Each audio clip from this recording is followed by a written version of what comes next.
dangers, les virus, les bactéries, les champignons, mais le plus redoutable d'entre eux, les chenilles. Pour vous donner une petite idée, une plante d'environ cette taille peut se faire complètement dévorer par quelques chenilles en l'espace de 5-6 heures. Regardez-les en accéléré en train de dévorer cette feuille. C'est délicieux. Et même si elles ne peuvent pas s'enfuir, les plantes ont développé plusieurs stratégies de défense. Il existe chez les plantes deux types principaux de défense. Le premier type constitue les défenses constitutives, c'est-à-dire des défenses qui sont constamment en place. On trouve par exemple chez certaines plantes des poils remplis d'un liquide irritant qui, lorsqu'on les touche, provoquent des démangeaisons. C'est le cas par exemple des orties, qu'on se souvient tous d'avoir touché au moins une fois. D'autres plantes ont développé des épines tranchantes sur leur surface, ce qui les rend moins attractives aux yeux des herbivores. Une cuticule épaisse rend la plante plus difficile à croquer, ce que les chenilles n'aiment pas. Enfin, certaines plantes produisent des composés qui, une fois ingérés, provoquent d'intenses sensations de brûlure et d'irritation.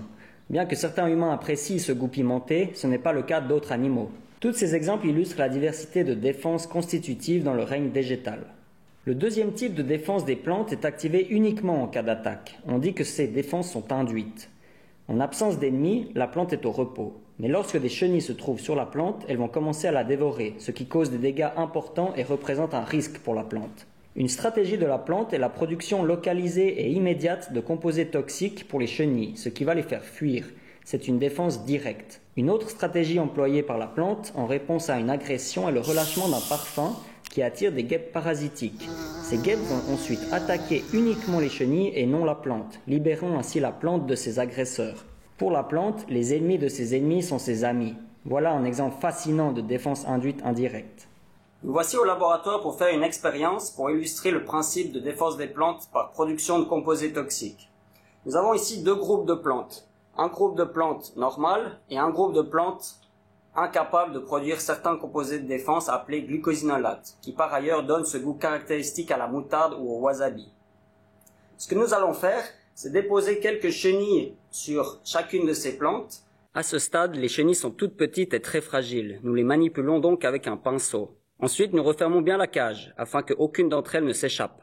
Et nous allons ensuite attendre quelques jours pour voir ce qu'il se passe pour les chenilles et les plantes. Au premier jour, les deux groupes de plantes sont pareils, il n'y a pas de différence.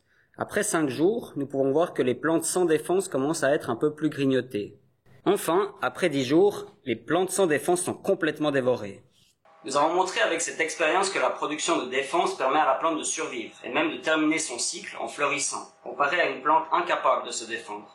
Mais que se passe-t-il pour les chenilles? Eh bien, les chenilles ayant été en contact direct avec les composés de défense se développent moins bien, comme on le voit ici, comparé à celles qui ont grandi sur des plantes sans défense et qui ont pu donc manger quasiment sans limite. Près de la moitié des insectes se nourrissent de plantes. Mais saviez-vous que tout comme nous, ils possèdent aussi des préférences alimentaires? Certains insectes se nourrissent exclusivement d'une seule famille de plantes. On dit qu'ils sont spécialistes. C'est le cas de la pierrite du chou, une chenille qui se nourrit exclusivement sur des plantes de la famille Brassicacées. Cette famille de plantes comprend la moutarde, les choux, le wasabi et plein d'autres. La caractéristique de cette famille est qu'elle produit des composés qu'on appelle glucosinolates. Ce sont des composés au goût piquant, appréciés des humains, mais qui servent en réalité de défense contre les chenilles. Dans cette expérience, nous avons disposé à distance égale 5 plantes de 5 familles différentes. Nous avons un plant de melon, de persil, de tomates, de basilic et de choux. Voyons voir ce qu'il se passe si on laisse le choix aux chenilles. Attendons un petit peu. Et voilà, après quelques minutes, les larves de pierrite se retrouvent toutes sur le chou. Mais comment cela est-il possible? Eh bien, ces chenilles, qui deviendront des papillons, sont capables de détoxifier ces composés, leur permettant ainsi de manger sur des plantes dont d'autres insectes ne veulent pas. C'est un avantage. Maintenant, c'est au tour de la plante de trouver une nouvelle astuce pour se défendre. Et voilà, comme vous l'avez appris, les plantes ne sont pas sans défense. Tiens, c'est quoi ça?